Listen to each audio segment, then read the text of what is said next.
Hey guys, my name is Kevin TCG, and are you trying to get into the Pokemon TCG as an adult? Well, you've come to the right place. Let's get to talking about it? Is that what we should say?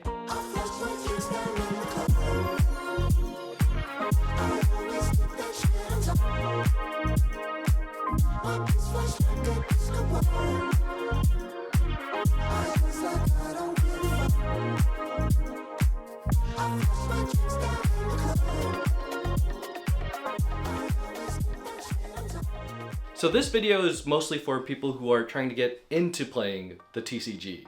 Like you're going to your locals, you're playing on your phone, you're trying to live, eat, and breathe the Pokemon as your main hobby. The Pokemon, why'd I sound so old? The Pokemon, you know, those dang Pokemon. So here are a couple of tips that we can go over to kind of smooth your transition into it. So number one, it's obviously finding time. We're gonna explain how to find time, how to manage time, and how much time you are realistically going to invest into the TCG. Next up is the cost. How much are you realistically going to spend getting into the TCG? Do you have to hop straight into buying a battle deck, or do you have to spend thousands of dollars on a deck just to get good? Well, you know, there's a little truth to that, but nothing too crazy. And the final topic we will discuss is the atmosphere. I'm an adult. I work a regular 9-to-5 job, believe it or not. You know, after work, realistically, you guys, we want to be chill, relaxed, and we don't want to hurt our poor little brains when they're already mush to begin with after a full 8-hour workday, or 10 plus if you guys are crazy. So we'll go ahead and discuss what the atmosphere is like at these local shops and general communities. So without further ado, let's get started to the first point. We're gonna talk about some time. How much time will it take for you to invest into this hobby?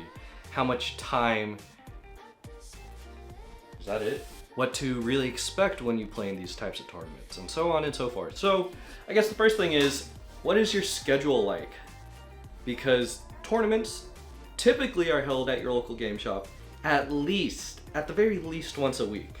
If they don't have it, that's a whole nother topic where you might want to talk to the game shop staff and ask them to get Pokemon started. That's not your job, that's their job. That's another topic for another time, but typically they'd have a cadence of at least once a week. My local shop, my personal favorite, Tabletop Village, shout out those guys, they do tournaments twice a week for locals, and then there's official Pokemon League sanctioned tournaments, which are called challenges, league cups, and so on and so forth, and those are held in addition to their weeklies. So first you have to kind of identify what do you want to play. Do you want to do something a little casual, dip your feet in, or go into some official spaces? Officially run tournaments by the Pokemon Company to earn points to make your way to Worlds. Don't worry about that. Just hop into whatever league you can at first. Get your feet wet. Because realistically, if you spend about once a week at a tournament, you're spending about 2 to 3 hours, depending how much people show up. The shop I go to is actually pretty popular.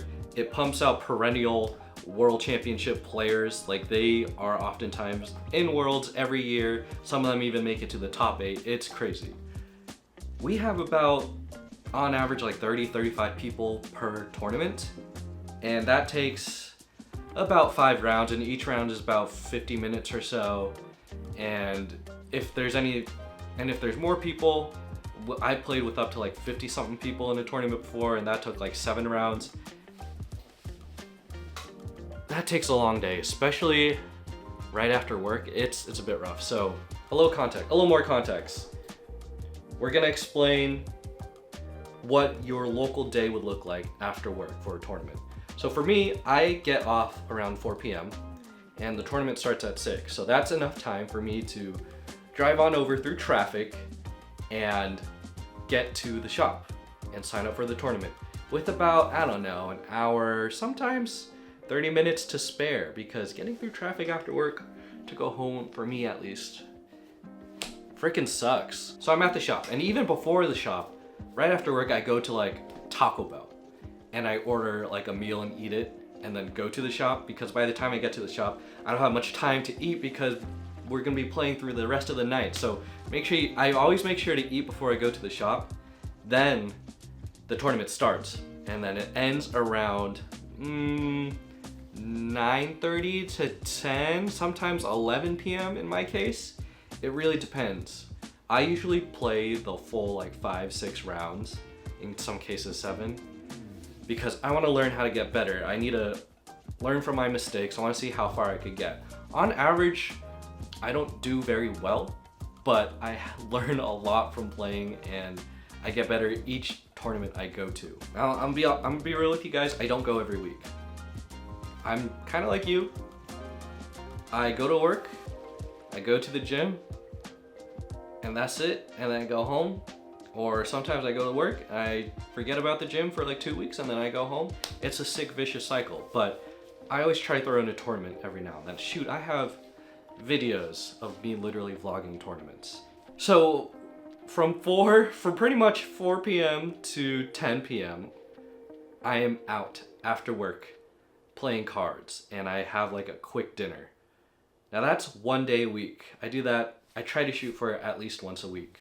That's 1 day where I sacrifice my body full of proper nutrients and rest, where I go ahead and play and get smoked by kids in a children's trading card game. But I have fun doing it, because I'm not the only one who's doing it. I'm not alone.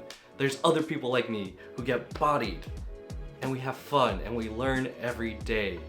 Or I guess every week, or every time we play a tournament. Your tournaments might be a little different. You guys might have a smaller space. You guys might have a smaller community. Your tournaments might only take like 2 hours.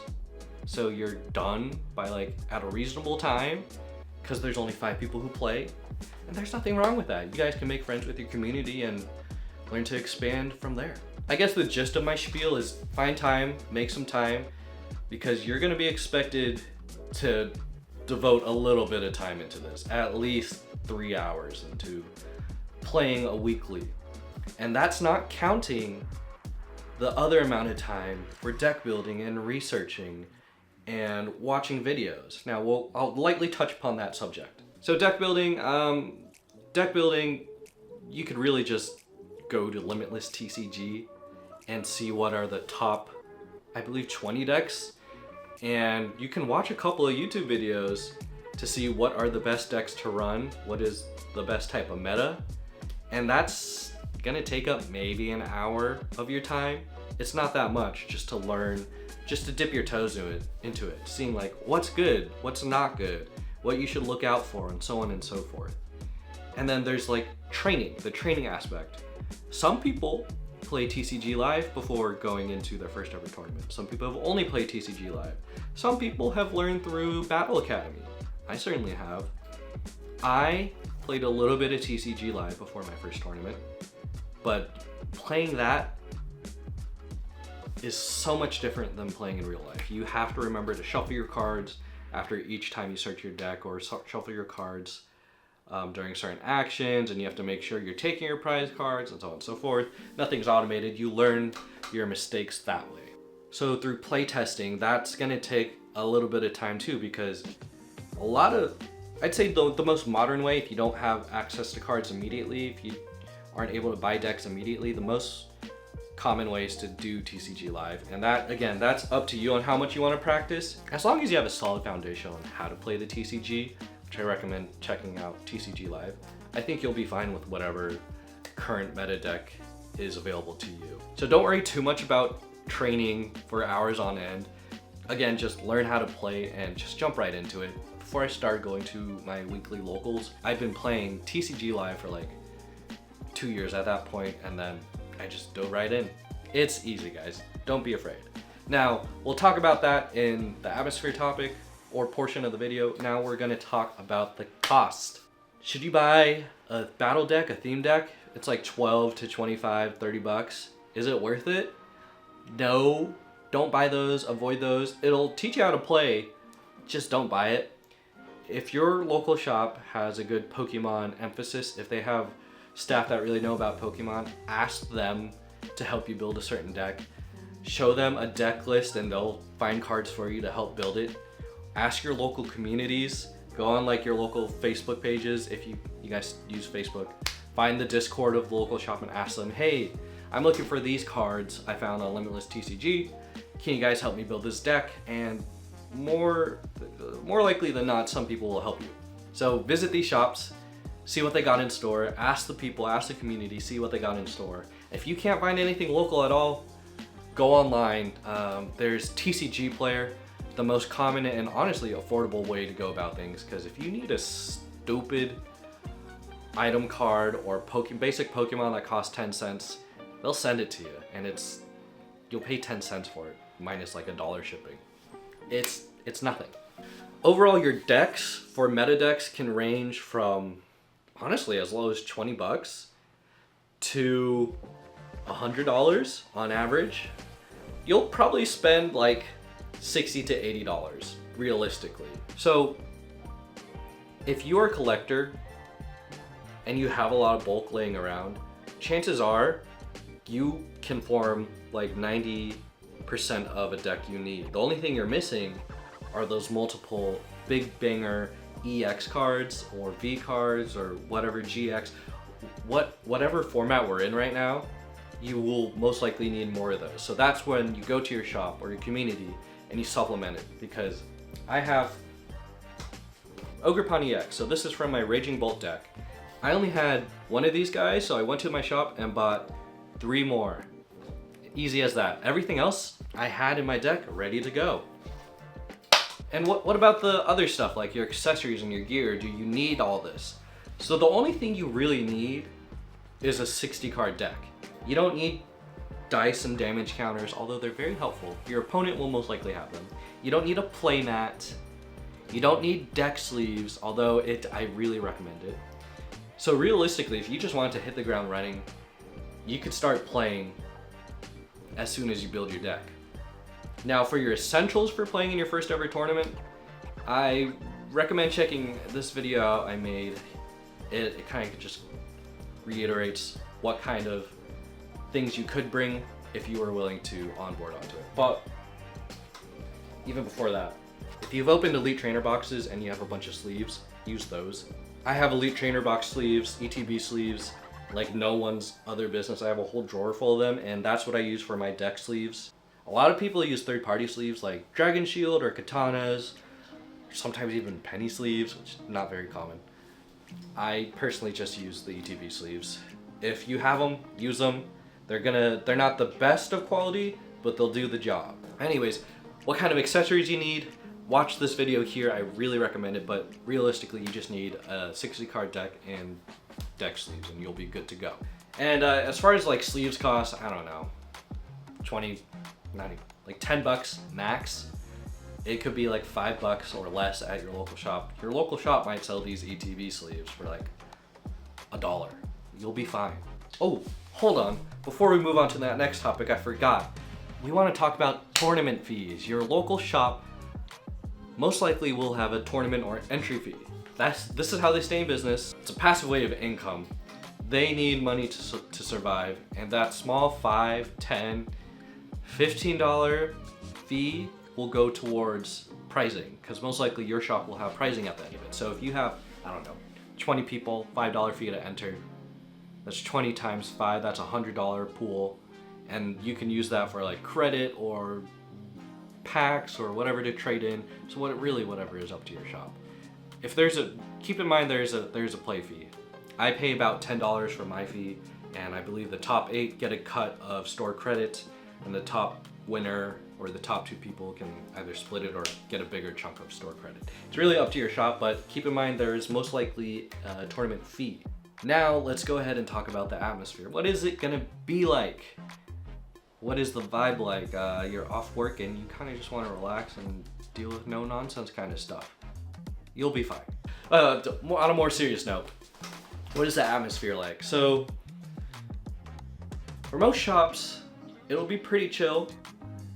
There's a lot of people just like you who are just arriving alone. Some people bring their buddy for the first time, so they're not alone. When you are playing, reach out to your opponent and say, hey, this is my first time playing. I'm sorry if I make any mistakes. Feel free to correct me if I do something wrong. And they'll more than likely be happy to help you. I did that, and my gosh, they helped me fix a lot of mistakes. And after the match, I asked them some questions and they were more happy to help me with. And even like during the match, if your opponent is nice enough, I do this. I ask them, am I able to do this and that, or would you recommend I do this and this and that? Because they'll help you if it's your first time. Now, if they're on a hunt to get like top 8 or top cut, then don't worry about it. But if they know you're like a rookie and they most likely have like a couple steps ahead of you, it's okay. Don't worry. Now, don't waltz in there because you have always reached Arceus rank on TCG Live saying you are so ready to beat everyone up because I reach Arceus on the daily. You're not alone. Most likely everyone in that shop has reached Arceus where you are, or don't even play Arceus and they just compete in locals all the time and they are built for locals and you most likely aren't. So just a little reality. Humble yourself before you go is what I'm trying to say, if you have that mentality. I'll be honest, the Pokemon community is not as sweaty as other communities. Okay, hear me out. I don't have experience in Yu-Gi-Oh! I don't have experience in Magic, but I do have lots of friends who have pivoted from Magic to Pokemon, from Yu-Gi-Oh! To Pokemon, from Yu-Gi-Oh! To Magic to Pokemon pipeline. I have had them say, it's not as nasty or sweaty or smelly as some of those other communities. I'm not calling out Magic or Yu-Gi-Oh! In particular, but I'm just saying, it's not that bad. The atmosphere is mostly nice. Regionals, if you go to a Pokemon regional, there are some pockets of unfortunate events, but you should be fine for the most part. Just when you go to the shop, you guys, basic etiquette, take a shower or make sure you smell good. That's really it. Don't be cocky. If your opponent is doing some light jabs of fun at you, that's fine. You can reciprocate, but don't act like Kaiba. Why would you act like Kaiba? Most people, again, okay. So at these tournaments, you won't be the only adult, most likely. If you are the only adult, I'm sorry. If you are the only adult, I recommend going to find another shop that has other adults. There are lots of us who just got off of work and head straight to the shop to play in a tournament. We're all brain dead tired, but we are bringing our best A game to get as far as we can. My streak of going 500 recently snapped. I went negative. So I'm back on the grind to getting better, getting good. If you guys are finding that this video is providing some useful tips or information, please consider leaving a like and subscribing for more content in the future. I was gonna say more information in the future. I guess you could say that.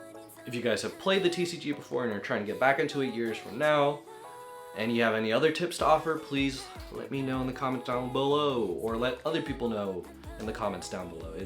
Anything helps. We're a community. We're trying to create a better community together. And with that being said, my name is Kevin TCG, and I'll see you office workers later. Peace. Or if you don't work in office, I'm sorry. I'll see you other job goers later. Peace.